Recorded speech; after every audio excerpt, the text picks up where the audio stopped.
اور جب زبان حق بولنے سے قاصر ہو گئی تو گونگی ہو گئی. اور اسی طرح آنکھوں کو کہا اندھی، آنکھیں اندھی ہو گئی. تو یہ فرمایا گیا. یہاں بھی آپ نے یہ فرمایا جب کوئی حسد سے ایسا ہو جائے تو پھر وہ گونگا بہرا اور اندھا ہی ہوگا. بالکل جناب، ہم حاسدوں کا یہی حال دیکھتے ہیں. حسد میں اتنے لپٹ جاتے ہیں لوگ کہ بالکل اندھے ہو جاتے ہیں، بالکل کچھ نظر نہیں آتا ہوں اور نہ کچھ سنائی دیتا ہے. اچھا، یہ جو فرمایا کہ اندھے بہرے گونگے، حالانکہ ان کی آنکھیں بھی تھیں، ان کی زبانیں بھی تھیں اور ان کے کان بھی تھے، لیکن جب یہ کہا کہ اندھے ہیں تو اس میں اشارہ ہے نا جو ہمارے مفسرین نے بیان فرمایا.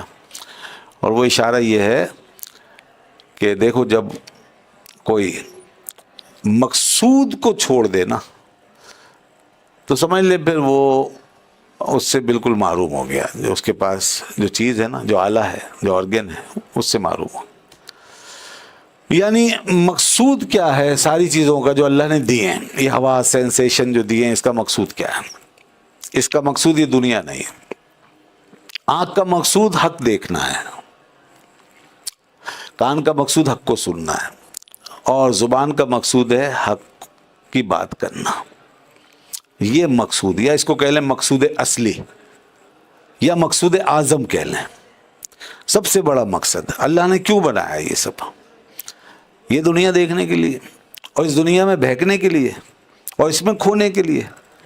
یعنی اس نے دیا ہو اور وہ اس دنیا میں لگا دے ہمیں، اس کی چیز ہو اور اسی سے غافل ہو جائے.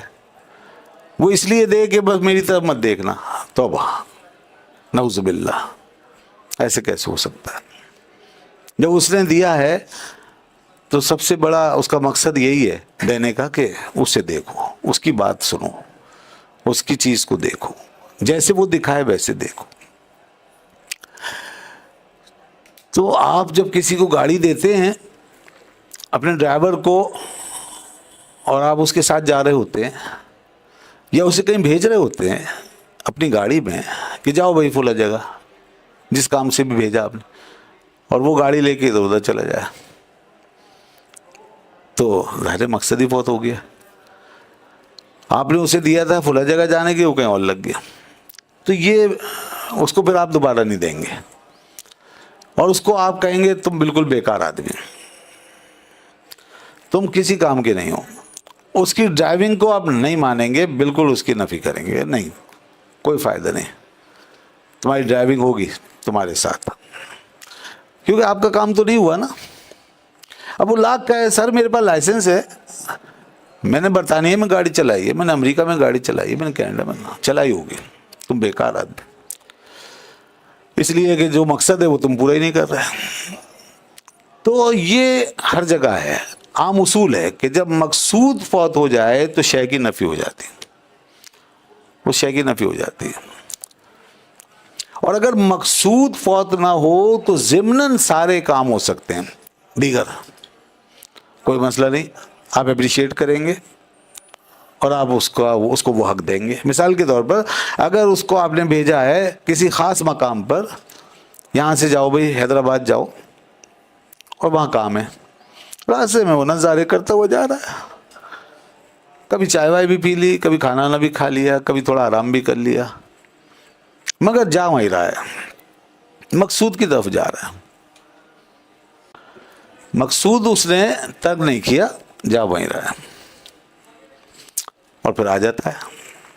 اب آپ کو کوئی اعتراض نہیں ہے، آپ کہیں گے ٹھیک ہے شاباش، باقی آپ نے چائے وائے پی ہے، کھانا نہ کھایا، تھوڑا آرام کیا، ادھر ادھر دیکھا ہے، نظارے کیے، کوئی حرج نہیں ہے.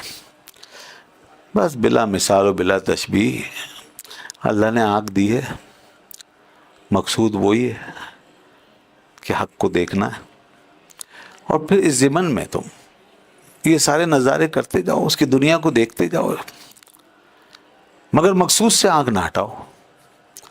کان دیا ہے، اس کی بات سنو، حق کو سنو، اس کے لیے لگاؤ کان کو، اور پھر اس کے ضمن میں جو بھی ہے سنتے جاؤ، مگر مقصود کے اوپر لگا کے رکھو، مقصود سے نہ ہٹو۔ اسی طرح زبان سے سب کچھ کرو، باتیں کرو، اپنے مقاصد پورے کرو، اپنے فوائد حاصل کرو، مگر حق کی بات کہنے سے گریز مت کرو۔ جب حق کہنا پڑے تو حق ہی کہو۔ تو حق آدمی جو ہے وہ اس کو مقدم رکھے بس، تو یہ سب کچھ ٹھیک ہو جاتا ہے۔ آپ کا دیکھنا سننا کھانا پینا سب کچھ اس کو منظور ہے پھر۔ ادروائز پھر وہی کہتا ہے سمم بکمن امیجن، نہیں تم اندھے ہو، تم بہرے ہو، تم گونگے ہو۔ وَلَهُمْ آذَانٌ لَا يَسْمَعُونَ بِهَا، وہ کان رکھتے ہیں نہیں سنتے اس سے۔ ویسے لَا يُبْصِرُونَ بِهَا، آنکھیں رکھتے ہیں مگر دیکھتے نہیں۔ یہ ہے پھر ان کے لیے جو مقصود سے ہٹ گئے۔ تو مقصود کے بغیر یہ ہمارے جو گڑھے ہیں نا، آنکھ کا، منہ کا اور کان کے جو ہمارے سوراخ ہیں، اگر مقصود ہاتھ میں نہیں آیا اور یہ مقصود سے ہٹ گئے اور یہ حق سے دور ہو گئے اور حق سے محروم ہیں، تو یہ گڑھے یہ ٹھوکر کھانے کے گڑھے ہیں، یہ سب ٹھوکریں ہیں۔ پھر جب بھی دیکھ رہے ہیں ٹھوکر کھا رہے ہیں، جب بھی سن رہے ہیں ٹھوکر کھا رہے ہیں۔ جیسے چلتے چلتے آدمی کسی گڑھے سے ٹھوکر کھا کے گر جاتا ہے، تو یہ گڑھے ہیں۔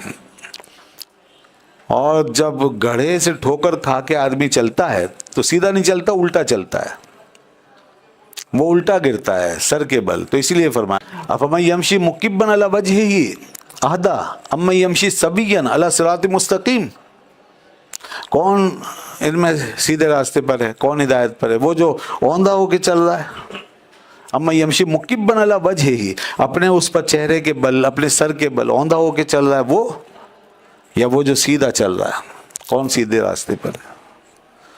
اب دیکھو اس کو کہا اوندھا ہو کے چل رہا ہے، کون؟ کافر ہے۔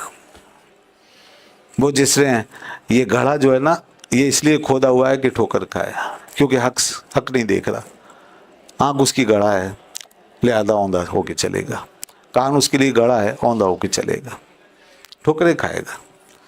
یہ ہے وہ مکبا علی وجہہ، اوندھے ہو کے چلنے والے۔ تو یہاں حضرت نے یہی فرمایا کہ خیش را بی گوش و بی بینی کند، کہ ایسا آدمی جو حسد کی وجہ سے انکار کرتا چلا جائے تو وہ اپنے آپ کو بے کان و بے ناک بنا لیتا ہے